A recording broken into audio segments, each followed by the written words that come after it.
everyone, and welcome back to a new YouTube video. Today we're doing something a little bit different because I really wanted to show you what I've been doing to my island since I last updated the Dream Address way before the 2.0 update. So a lot of things have changed and I wanted to give you a little update. My island isn't ready for a new Dream Address just yet, but a lot of things have changed and I really wanted to show you. So for anyone new, this is my island of Lacuna. It is a blue and white natural themed island inspired by the Silent Princess flower from the Legend of Zelda Breath of the Wild. You can see it on my flag there. And yeah, let's go right into it. So I don't think my villagers have changed, but we have me, Chloe, hello, and Michael, who is based off my partner. Then we have Hornsby, Flurry, June, Sky, Dottie, Bam, Marshall, Apollo, Aurora, and Whitney. I'm thinking of doing a villager hunt soon on my Twitch channel, twitch.tv/Chloe Rosie. Might as well get the plug in. But I think I'm going to change out some villagers, which will be exciting. But until then, let's have a little look around my island. So not too much has changed with this resident services area. Hello, Apollo. I've just customized the fences so they're white, which is probably my favorite thing from the 2.0 update, just because it gives us the best vibe on this island. But over here, not too much has changed either. It's just I have my little pond over here to feed the fish. And I did contemplate getting rid of this area, but I just love it too much. It's so cute. And then having a little wander through the forest, we come over to my house. I'm not going to show off the interiors today just because they're a big work in progress. But my house has stayed relatively the same. You'll see lots of random bushes and things dotted around because my island is a hot mess. But even after 1,000 hours of playing on this island, it's not going to be perfect. But let's come up here to my little market area. This is the first big thing that I have changed on my island.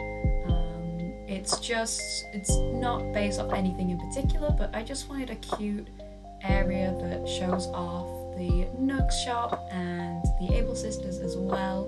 Just something nice and cozy, and just using the terraforming as it should be used, in a creative way. And you'll notice on some of the towers, I'll have little pinwheels, and over on the other side you'll see I have some gyroids, which are going to be my little Koroks in this island. So I've dotted some Korok puzzles and some gyroids around just to make it feel a little bit more Zelda-esque.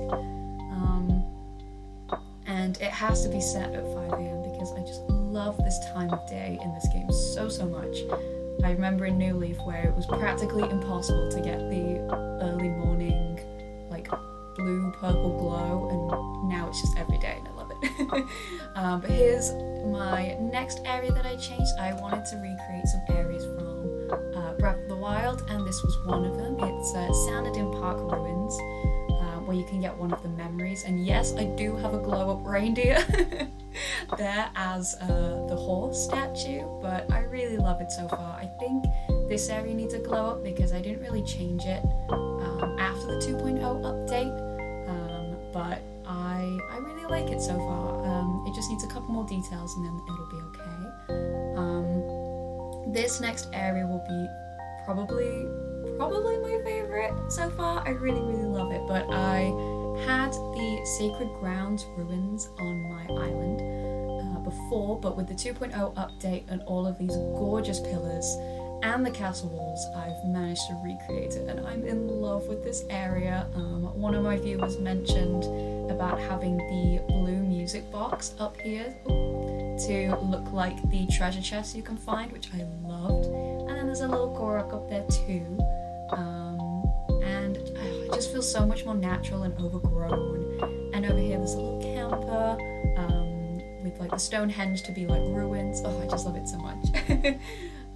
And then coming through here we have Castletown, my recreation of Castletown. So we have a stall for the Gerudo, a stall for the Sheikah, a little band in the background, and the guy from Hateno, I can't remember his name, but he dyes all your clothes. So as you can see, it's a Breath of the Wild inspired island, but I like to think of it as it's inspired by post-game things, which we don't really get to see, but I'd like to think that this island is kind of like what Hyrule would be like when, you know, the world's a better place and it's starting to get fixed up. So I really love it so far. But I don't really have much on my beaches, but what I do want to show you is my Great Fairy Fountain, which I created. I absolutely love it with all my heart and soul. I've always wanted to see like a Great Fairy Fountain that's kind of by the seaside, but we don't really get to see that in the game. But so I decided to recreate one and make it my own, and I honestly love it so much. So we've got some little money up here to give to the Great Fairy so she can upgrade all our armor, and I'm so proud of it.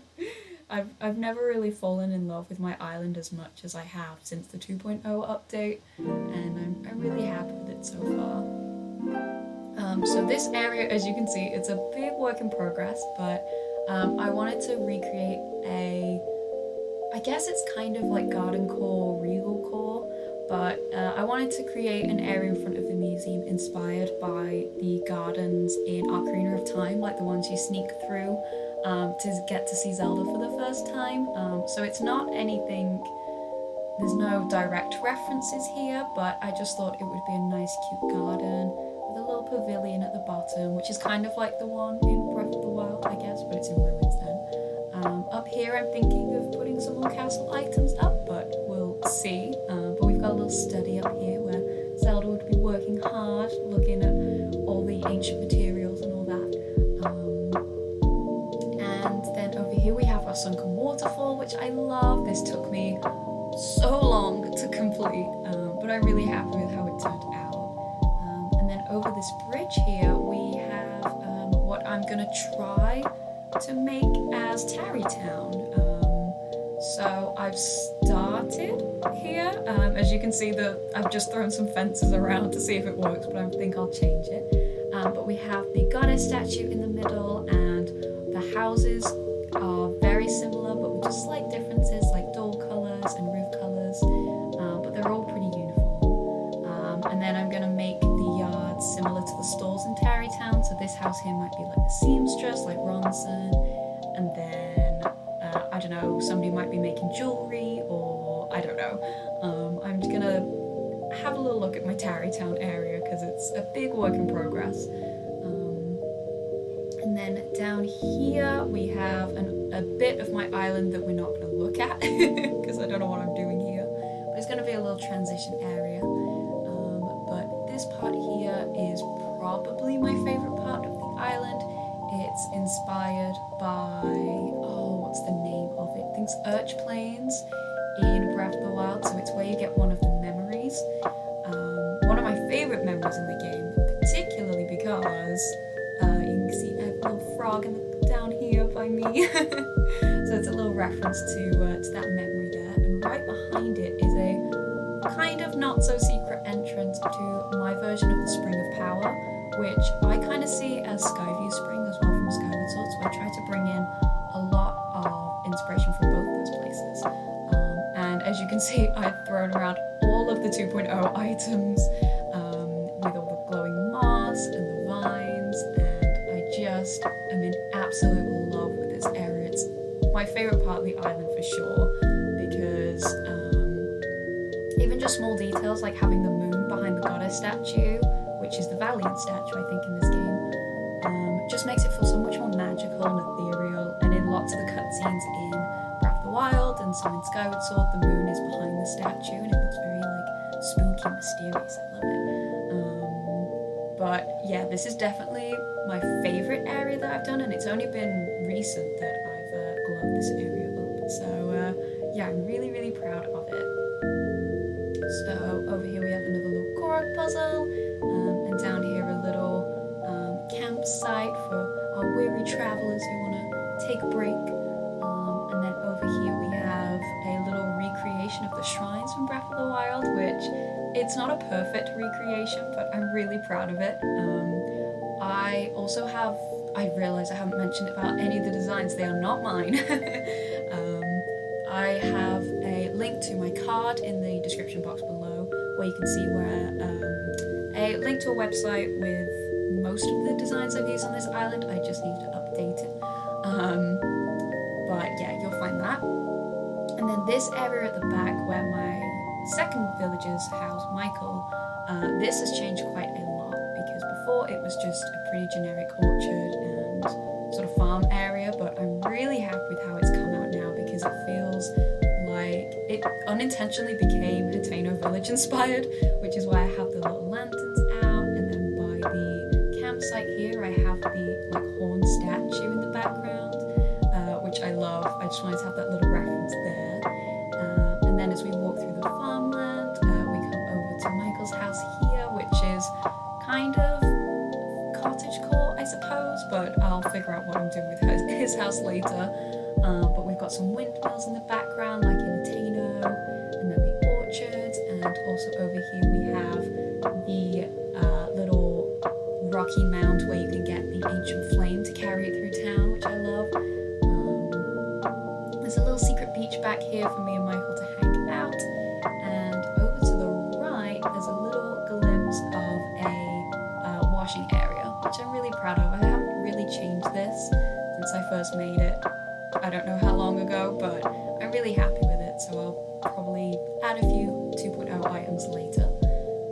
But yeah, as we come down here, we come down to a little foresty walk, I suppose, which I definitely want to add more trees to.